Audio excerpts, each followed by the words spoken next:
Hi, I'm Tim Gideon for PC Mag. Today we're looking at the iPad 2 available from Apple on March 11th.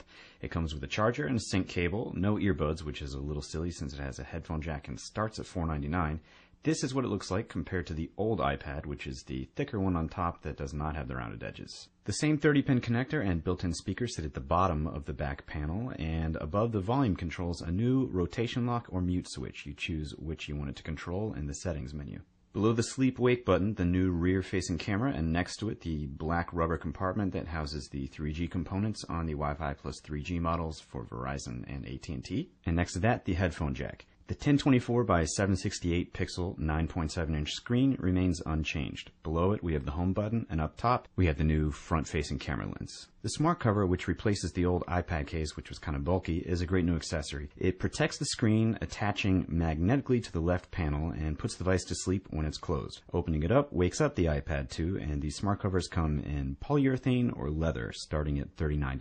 The Smartcover also doubles as a stand for your iPad. Also $39 is the Apple Digital AV adapter, which allows for HDMI output via the iPad's 30-pin connector. You connect it to an HDMI port on your TV, and all of a sudden you see a mirror image of what's on your iPad, whether you're watching a movie, playing a video game, whatever. You'll see everything in 1080p except video, which will be in 720p, and it probably won't fill up your television screen. It'll default to a size that looks best. So let's check out the camera app. It shoots video in 720p, and tapping on the screen changes the aspect ratio of your view but does not affect the actual recording. Video and photos you take can be accessed by clicking on the lower left corner icon. There's no flash, and the rear-facing camera shoots images below 1 megapixel. It's more toy than tool, but the camera can be a lot of fun, especially in some of the other apps. One inclusion everyone expected was Facetime, Apple's video chat app. It's the main reason for the VGA quality front camera. Making and placing calls is easy, but there's no HD level video like there is on the new MacBooks. The app works much in the same way it does on the iPhone and iPod Touch, and it only works over Wi-Fi. The new iMovie app is $4.99 and also similar to the iPhone's iMovie app. It's easier to use though because it has more screen space, which makes editing a little easier. You can also add generic music or songs from your iTunes library or add sound effects.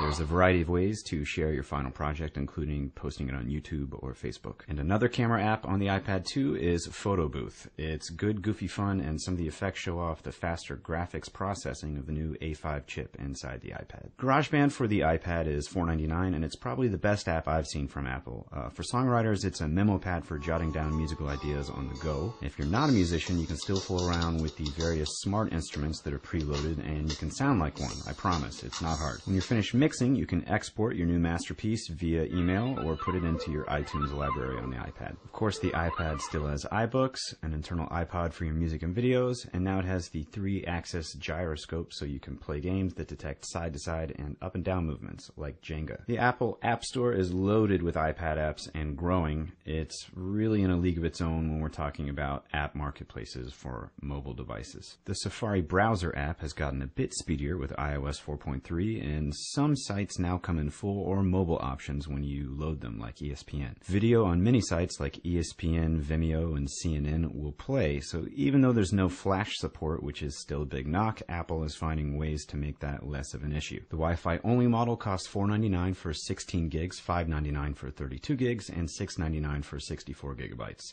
The pricing for the Wi-Fi and 3G models is $6.29 for 16 gigabytes, $7.29 for 32 gigabytes, and $8.29 for 64 gigabytes. Don't forget, you'll also have month-to-month service plans from both AT&T and Verizon. Their plans differ. You should check them out online, but there's no long-term service contract to tie you down. There's more to discuss, including the Apple TV AirPlay functionality and also the new Android Honeycomb tablets and how they'll fare against the iPad 2. For more coverage than you can possibly imagine, head to PCMag.com. Thanks for watching.